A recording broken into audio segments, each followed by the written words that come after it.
बिस्मिल्लाहिर रहमानिर रहीम। मुआज़ रदियल्लाहु ताला अन्हु के मोहम्मद सल्लल्लाहु अलैहि वसल्लमेर 10টি नसीहत।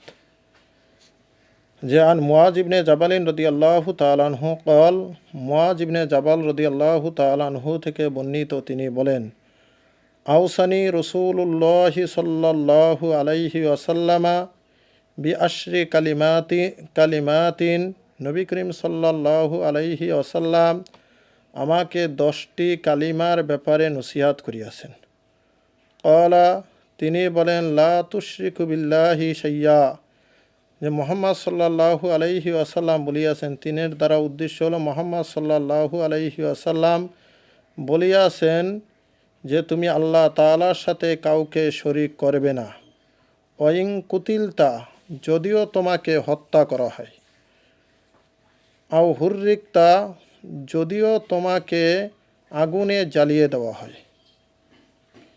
এখানে একটি চিন্তা করার বিষয় যে মুহাম্মদ সাল্লাল্লাহু আলাইহি ওয়াসাল্লাম শিরকের ব্যাপারে কত কঠিন বাক্য ব্যবহার করেছে। যে মুহাম্মদ সাল্লাল্লাহু আলাইহি ওয়াসাল্লাম বলিয়াছেন, যদিও তোমাকে হত্যা করা হয়, যদিও তোমাকে আগুনে জ্বালিয়ে দেওয়া হয়, তারপরও তুমি আল্লাহ তাআলার সাথে কাউকে কি করবে না, শরীক করবে না। ওয়ালা তাআক্কান্না ওয়ালিদাইকা ওয়াইন আমারাকা আং তাখরুজা মিন আহলিকা ওয়া মালিকা। যে আরেকটা নসিহাত হলো যে নবী করিম সাল্লাল্লাহু আলাইহি ওয়াসাল্লাম তাকে নসিহাত করিয়াছিলেন এটাও যে মুআজ, তুমি তোমার পিতা মাতার অবাধ্য হবে না, যদিও তোমাকে তারা আদেশ করে যে ঘর বাহির হয়ে যেতে তোমার পরিবার থেকে এবং কি তোমার মাল থেকে। ওয়ালা তাতরুকান্না সলাতান মাকতুবাতান মুতাআম্মিদান। আরেকটা নসিহত ছিল যে হে মুআজ, তুমি জেনে শুনে কি করবে না, নামাজকে তরক করবে না। ফা ইন্না মান তারাকা সলাতান মাকতুবাতান মুতাআম্মিদান, যে ব্যক্তি জেনে শুনে ফরজ নামাজকে ছেড়ে দিল, ফাকাদ বারিয়াত মিনহু জিম্মাতুল্লাহ, সে আল্লাহ তাআলার জিম্মা থেকে বাহির হয়ে গেল। যে ব্যক্তি ফরজ নামাজ ইচ্ছাকৃতভাবে ছেড়ে দিল, সে আল্লাহ তাআলার জিম্মা থেকে বাহির হয়ে গেল, তার মানে সে আল্লাহ তাআলার জিম্মায় আর রইল না। ওয়ালা তাশরাবান্না খমরান, ওয়ালা তাশরাবান্না খমরান। আরেকটি নসিহত ছিল যে তুমি মদ পান করবে না।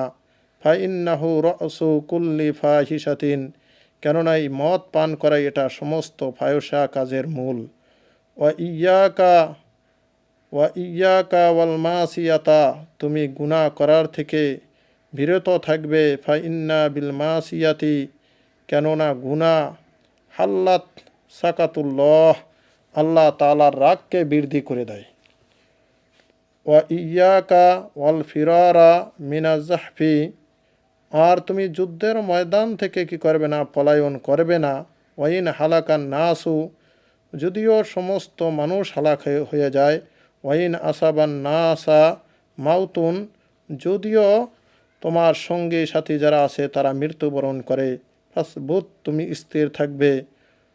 ওয়া আনফিক আলা আহলিকা মিন তাউলিকা, আর তুমি তোমার সাধ্য অনুযায়ী তোমার পরিবারবর্গদের প্রতি খরচ করবে।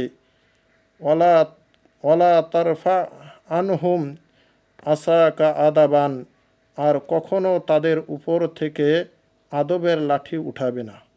ওয়া আকিফহুম ফিল্লাহ, আর তুমি তাদেরকে আল্লাহ তাআলার ভয় দেখাবে। তুমি তাদেরকে আল্লাহ তাআলার ভয় দেখাবে। এজন্য যদি কাহারও ভিতরে আল্লাহর ভয় চলে আসে, আল্লাহ তাআলার ভয় চলে আসে, তাহলে আল্লাহ তাআলার ভয় যদি কাহারও ভিতরে চলে আসে, তাহলে সে আর গুনার কাজ করতে পারে না, সে চুরি ডাকাতি করতে পারে না, সে রাহাজানি করতে পারে না, সে মানুষের মাল আত্মসাৎ করতে পারে না, যদি তার ভিতরে আল্লাহর ভয় থাকে। এজন্য নবী করিম সাল্লাল্লাহু আলাইহি ওয়াসাল্লাম নসিহাতের ভিতরে এটাও একটি নসিহাত করিয়েছিলেন যে তুমি কি করবে না, তুমি তোমার পরিবারবর্গকে আল্লাহর ভয় দেখাবে। যদি কাহারও ভিতরে আল্লাহর ভয় থাকে যে কেউ দেখুক চাই না দেখুক, আমাকে আল্লাহ তাআলা দেখতেছে। আল্লাহ তাআলা আমার কথা আমাকে দেখতেছে, আমি কোথায় যাইতেছি, আমি কি করতেছি।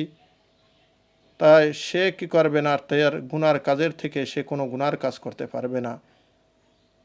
আরেকটা কথা হলো, সে হারাম রিজিক খেতে পারবে না, হারাম রিজিক খেতে পারবে না। যে হজরত আবু বকর সিদ্দিক রাদিয়াল্লাহু তাআলা আনহুর ভিতরে আল্লাহর ভয় ছিল, এই জন্য এক স্থান থেকে কিছু খাবার আসছিল, তার গোলাম দিয়েছিল। তখন পরে জিজ্ঞাসা করার পরে যখন জানতে পারলেন যে এটা সে বেধর্মী থাকাকালীন ঝাড়ফুঁক করে আনতো, সেই খাবার তাকে দেওয়া হয়েছে। তাই এই খাবার খাওয়ানোর পরে আবু বকর রাদিয়াল্লাহু তাআলা আনহু পানি খেয়ে গলার ভিতরে আঙ্গুল দিয়ে বমি করতে লাগলেন, বমি করলেন। তো ওই সাহাবী বললেন যে খালি পেটে এক লোকমা খাবার খেয়েছে, এতে আর কি ক্ষতি হবে। আবু বকর সিদ্দিক রাদিয়াল্লাহু তাআলা আনহু বলেন যে আমার এই খাবার লোকমা বাহির করতে যদি আমার জান চলে যেত, আমি আবু বকর জান দিয়ে দিতাম, আমি আবু বকর জান দিয়ে দিতাম। কেননা হারাম জিনিস, হারাম খাওয়া, হারাম ভক্ষণ করার ব্যাপারে নবী করিম সাল্লাল্লাহু আলাইহি সাল্লাম বলেন, লা ইয়াদখুলুল জান্নাতা জাসাদুন গুযিয়া বিল হারাম, যে হারাম ভক্ষণকারীর শরীর বেহেশতে প্রবেশ করিবে না। এজন্য যারা দেখতেছেন, এজন্য হালাল খাবার খাওয়া, হারাম থেকে বেঁচে থাকা, আর কোরআন এবং হাদিস অনুযায়ী আমল করার চেষ্টা করা, যে আমি থাকবো না, আমি মৃত্যুবরণ করব। তা আল্লাহ তাআলা সবাইকে আমল করার তৌফিক দান করুক।